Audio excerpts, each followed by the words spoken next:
Block Congress committee ने press conference का किया आयोजन। मोदी सरकार के 7 साल के कार्यकाल को नाकाम होने का लगाया आरोप। दिनांक 2 मई 2021 घरघोड़ा ब्लॉक कांग्रेस कमेटी ने प्रदेश कांग्रेस की निर्देशानुसार स्थानीय रेस्ट हाउस में पत्रकार वार्ता का किया आयोजन। पत्रकार वार्ता में ब्लॉक कांग्रेस कमेटी के अध्यक्ष शिव शर्मा ने पत्रकारों के समक्ष बात रखते हुए केंद्र की भाजपा सरकार को जमकर कोसा और आरोप लगाया कि केंद्र भी भाजपा सरकार हर मामले में फेल हो गई है, चाहे वह कोरोना संक्रमण का नियंत्रण हो, चाहे वह महंगाई रोकने में। और आगे आरोप लगाते हुए किसान कांग्रेस छत्तीसगढ़ के महामंत्री राजा शर्मा ने केंद्र सरकार पर आरोप लगाया कि सरकार ने अपने संकल्प पत्र में 2 करोड़ युवाओं को रोजगार देने की बात की, अभी तक किसी को रोजगार नहीं मिला। 15 लाख देने का जुमला दिया था, किसी को नहीं मिला। वृद्धों को पेंशन देने की योजना का संकल्प था, नहीं दिया गया। साथ ही कांग्रेस के और अन्य पदाधिकारी सिल्लू चौधरी, विधायक प्रतिनिधि किरोड़ी तायल ने भी पत्रकार वार्ता में केंद्र सरकार को जमकर कोसा। 7 साल में मोदी जी ने क्या क्या किया? क्या प्रत्येक भारतीय के खाते में 15 लाख रुपया है? क्या हर साल 2 करोड़ लोगों को रोजगार मिला? क्या हिंदुस्तान में के जो काले धन थे स्विस बैंकों में वो वापस आए, और आए तो कितने आए और किस किस के आए, इसका खुलासा क्यों नहीं किया गया?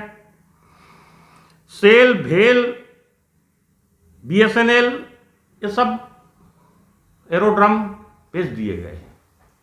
आज जीडीपी जो है 23.9% माइनस में चली गई।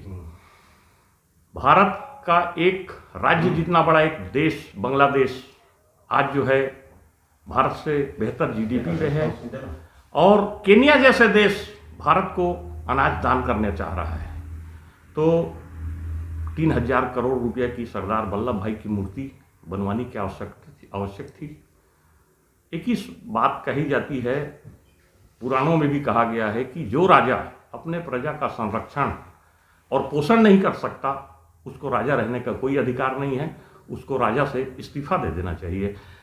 देखिए, सबसे पहले तो मैं बड़े स्तर में अगर मैं कोई बात बोलना चाहूँगा तो 16 साल 17 साल इंदिरा गांधी जी की सरकार रही, ठीक है। उसमें इससे भी बड़ी महामारी आई थी, उस बीच में युद्ध भी हुए थे, लेकिन इंदिरा जी ने कभी फूट फूट कर रोया नहीं।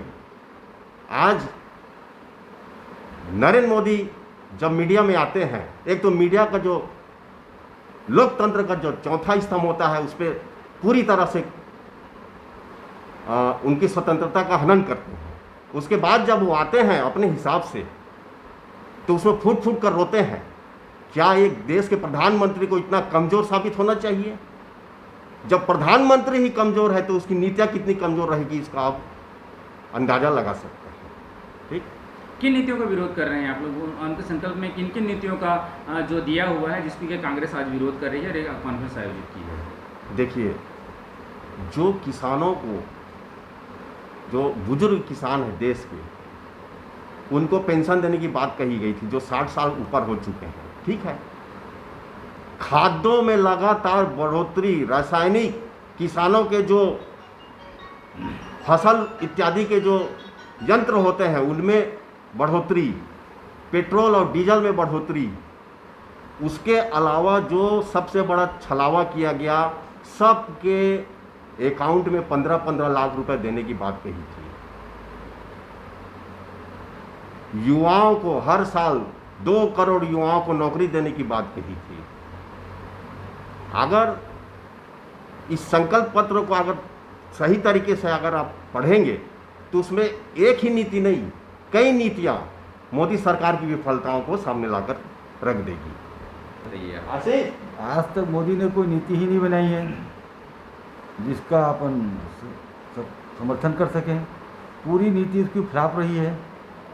जितनी भी नीति बनाए हैं, पूरी एक भी नीति आप ही बता दीजिए, एक भी नीति उसका कोई सफल साबित हुई है, उसको किसी को लाभ मिला है?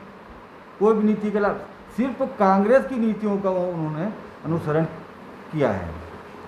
जैसे अभी बोल रहे थे 7 साल वर्सेस 70 साल। अब 7 साल वर्सेस 70 साल के थे, 17 साल तो फुल कांग्रेस राज सत्ता में रही है। फिर भी 7 साल वर्सेस 70 साल बोलते हैं। 7 साल में भाजपा ने क्या किया? खाली जो कांग्रेस ने जो यहाँ पर अपना साम्राज्य बनाया था, नीतियाँ बनाई थी, उस जितना उद्योग, जितने मतलब जितने काम किए थे उसको बेचने का काम किया है। 7 साल में सिर्फ बेचने का काम किया है।